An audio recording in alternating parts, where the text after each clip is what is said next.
नमस्कार मित्रों, मैं पंडित अखिल शुक्ल, जय महाकाल आयुर्वेद। ये मेरा 9165823800 मेरा मोबाइल नंबर है और यही व्हाट्सएप, और ये बाजू में अनिरुद्ध शुक्ल मेरे बच्चे का व्हाट्सएप नंबर और मोबाइल नंबर है। मैंने आपको थोड़े दिन पहले एक वीडियो डाला था जिसमें मैंने क्षार से पारे का शोधन बताया था, 7 औषधि के क्षार से। क्षार को पहले बनाना पड़ता है, क्षार बनाने की विधि बता दी थी मैंने आपको। ये देखिए, ये अब शोधन हो गया, करीब 8-9 दिन लगे इसको, 8-8 घंटे खरल करना पड़ा है। क्षार से, नीम के क्षार से, केले के क्षार से, अपमार क्षार से, इस तरह से 7 औषधि मैंने आपको बताई थी, गोकर्णी के क्षार से। अब नक्षिकनी का क्षार और सफ़ेद नक्षिकनी का क्षार और काले धतूरे का क्षार रखा हुआ है, जिससे इसका बंधन करा जाएगा। तो ये गुटखा बनाने के लिए और शिवलिंग बनाने के लिए बढ़िया तैयार हो जाएगा। फिर शुभ मुहूर्त में इसका निर्माण किया जाएगा। मुझे देना है दूसरों को, इसलिए ये मैंने करके रख लिया है। ये मैंने आपको जैसा बताया था, इंगुल से मैंने पारा निकालने के बाद भी जब आपको बताया था तो बहुत गंदगी इसमें से निकली थी। अब सब गंदगी इसमें से निकल चुकी है, बिल्कुल शुद्ध बन गया। ये देखिए कैसा इसमें से रोशनी लौट रही है। ये बिल्कुल शुद्धते शुद्धतम। ये उड़ता बहुत तेज है मित्रों, और ये भूखा है बहुत ज़्यादा, राक्षसी भूखा पारा है ये। अब जब इसमें हम सफ़ेद नक्षिकनी डालेंगे और काला धतूरा और गोनसी जड़, इन तीनों का क्षार डालेंगे तो धीरे धीरे बंद होता जाएगा। फिर से गुटखाएँ बने। ऐसा देखिए आपने आज तक नहीं देखा होगा।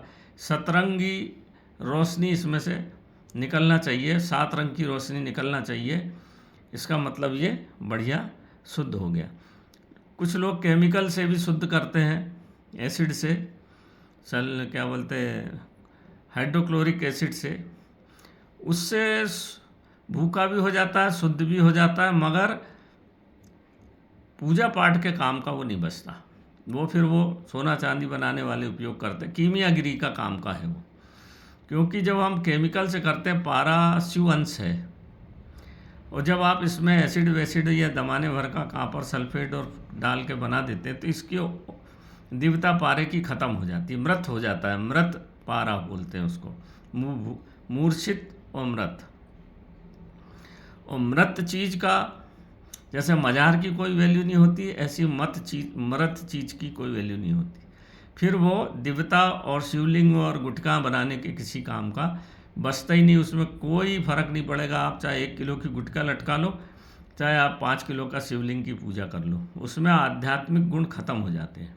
ये इसका हमारे गुरु जी की बताई हुई बात है ना। ये गलत हो नहीं सकती, 100% सही है और लॉजिकली भी सही है, साइंटिफिकली सही है, लॉजिकली सही है। तो जब हम औषधियों से इसको साफ करते हैं, जैसा कि आपने देखा, पारा भगवान शिव को भस्म चढ़ती है, भस्म चढ़ती ना, भस्म आरती महाकाल के मंदिर उज्जैन में होती है। तो ये औषधियों का क्षार जो है ये भस्मी है, एक प्रकार से ये भस्म है। ये कोई गुरु नहीं बताएंगे, हमारे गुरु ने बताया था। तो मैंने जब सब औषधि मिल गई, क्योंकि मिलती ज़्यादा मात्रा में नहीं थी, इसलिए एकत्र की। फिर क्षार भी जलाने के बाद बहुत कम, और फिर पानी में घोलते हैं तो छोटा सा क्षार मिलता है। मतलब 50 किलो औषधि इकट्ठी करोगे तो बड़ी मुश्किल से आपको 1 किलो क्षार मिलेगा। तो ये भस्म से बना हुआ, भस्म से शुद्ध किया हुआ और भस्म से ही बना हुआ पारा है। तो इसकी फालतू चीज़ तो जल जाती, जैसे मनुष्य की भस्म चढ़ती तो फालतू चीज़ जल जाती, 5 तत्व तो विलीन हो जाते हैं, और जो आखिरी भस्म बनती है उसमें ही मूलाधार मूल तत्व बचते हैं।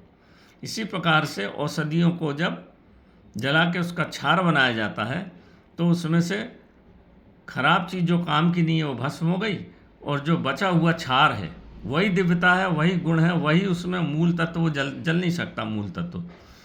तो उससे फिर शोधित करके इस पारे का शिवलिंग और गुटखाएँ निर्माण होंगी। अब ये देखिए मित्रों, बहुत ज़ोरदार साफ़ हुआ ये।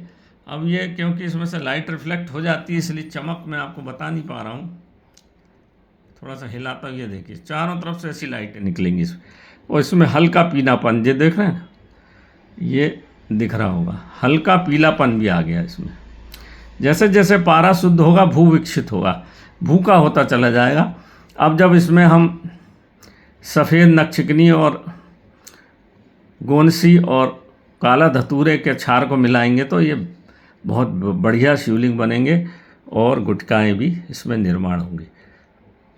ये देखिए, बस ये इसमें से आपको हिलाने से ही इसका आभा मंडल चमकेगा। देखो कितना बढ़िया है, ये देख रहे हैं आप, एकदम से इसमें आप सोना चांदी शिवलिंग बन जाएगा तो लगाएंगे फट से खा जाएगा, ये 1 सेकंड देर नहीं करेगा। तो ये दूसरा वीडियो मैंने डाल दिया। अब जब शिवलिंग बन जाएंगे तब मैं तीसरा वीडियो डालूँगा। ये बहुत ख़ास है, आप पूरे भारतवर्ष में मेरे ख्याल से इस तरह से ना कोई शुद्ध करता होगा पारा, ना किसी को पता होगा, ना कोई शिवलिंग बनाता होगा, ना कोई गुटका बनाता होगा। इस गुटका में बहुत ही जान होती है मित्रों, शिवलिंग में भी बहुत जान होती है। देखिए मैं थोड़ा टेबल हिला दूं तो देखिए इसका आपको आभा मंडल से अवगत हो जाएंगे। तो इसके ये पॉजिटिव ऊर्जा है, ये दिख रही ना आपको, ये सब पॉजिटिव ऊर्जा। और जब इसको गुटिका को धारण किया जाता है तो राहु केतु शनि सबका समन होता है, काल सर्प दोष का समन होता है, आपके नकारात्मक ऊर्जा आपके शरीर में रहती नहीं। जितने उपद्रव आपके जीवन में, बीमारी, आजारी, कर्जा, नशा, पत्ती, जो कुछ भी होगा, सब राहु केतु और शनि की कृपा से और नकारात्मक ऊर्जा की कृपा से होगा। जब शरीर में नकारात्मक ऊर्जा बाहर निकल जाती है, सकारात्मक ऊर्जा अंदर घुस जाती है, तो फिर सब चीज़ों से आपका बचाव करती है। तो नमस्कार मित्रों, मैं पंडित अखिल शुक्ल, जय महाकाल आयुर्वेद। आपको हमारे वीडियो को देखिए, समझिए। जो समझदार होंगे, जो पारे का काम जानते होंगे, वही इस चीज़ को समझ पाएंगे। बाकी के समझ के बाहर चीज़ है ये। तो नमस्कार मित्रों, जय महाकाल आयुर्वेद।